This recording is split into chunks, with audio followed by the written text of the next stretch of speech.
مقابلے پر آپ کے بابوں نے نہ صرف پیرل میں تعلیمات کھڑی کی بلکہ رسول اللہ کی توہین کی ہے۔ توہین رسالت، ہر شے توہین رسالت پھنسائی ہوئی ہے۔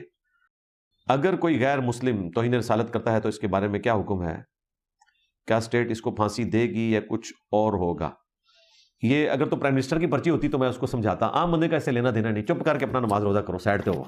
توہین رسالت، ہر شے توہین رسالت پھنسائی ہوئی ہے۔ سوال یہ ہے کہ اب تک مرزا نے بہت ساری ویڈیوز میں دوسروں پر گستاخی اور توہین رسالت کا فتویٰ مرزا لگاتا رہا ہے، بار بار لگایا ہے۔ کیا اس وقت مرزا کے پاس وزیر اعظم کی پرچی آتی تھی؟ وزیر اعظم مرزا سے سوال کیا کرتا تھا؟ تو یہ سعد رضوی صاحب نے چونکہ ہمارے متعلق یہ کلیم کیا تو اب ہم ان کی پبلک تک بالخصوص اور ان تک بالعموم یہ بات پہنچا رہے ہیں تاکہ انہیں یہ بات پتہ چل جائے کہ ہمارا کسی سے کوئی ذاتی جھگڑا نہیں ہے۔ جھگڑا یہ ہے کہ اللہ کے محبوب صلی اللہ علیہ وآلہ وسلم کی مبارک تعلیمات کے مقابلے پر آپ کے بابوں نے نہ صرف پیرل میں تعلیمات کھڑی کی بلکہ رسول اللہ کی توہین کی ہے۔ آپ تحفظ ناموس رسالت پہ بات کرتے ہیں، ختم نبوت کے اوپر بات کرتے ہیں، آپ کو پتہ ہی نہیں ہے کہ آپ کے بزرگوں نے ان دونوں چیزوں کے اوپر ڈاکے مارے ہوئے ہیں۔ مقابلے پر آپ کے بابوں نے نہ صرف پیرل میں تعلیمات کھڑی کی بلکہ رسول اللہ کی توہین کی ہے۔ توہین رسالت، ہر شے توہین رسالت پھنسائی ہوئی ہے۔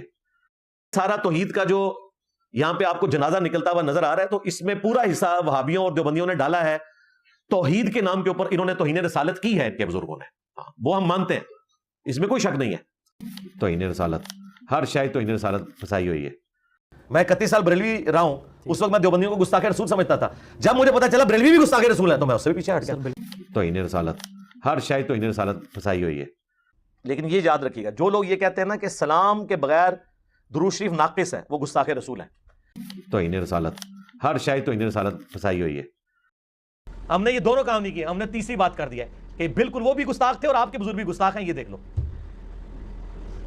اسی تیسری بھی جو شے کاٹ دیتی ہے، ایک تو یہ تھا ہم کہتے نہیں یہ جو تمہیں غلط فہمی ہوئی ہے وہ تو انہوں نے ماننی نہیں تھی، دوسرا ہم یہ کہتے ہیں کہ یار وہ گستاخ جو ہے وہ ان کے بزرگ کو ہم انڈورس کر لیتے، تو انہوں نے کہا ہاں پھر تو آپ ہمارے فرقے میں آ جاؤ۔ ہم نے تیسرا کام کیا، ہم نے کہا وہ بھی گستاخ، آپ کے بزرگ بھی گستاخ۔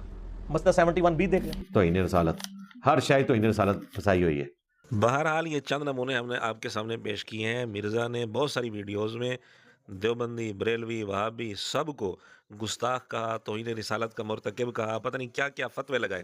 تو کیا اس وقت مرزا کے پاس وزیر اعظم کی پرچی گئی تھی، وزیر اعظم کی طرف سے سوال کیا تھا؟ اس وقت مرزا نے یہ فتوے کیوں لگائے؟ کیا یہ مرزا کی تضاد بیانی نہیں ہے؟ کیا یہ دوہری پالیسی نہیں ہے؟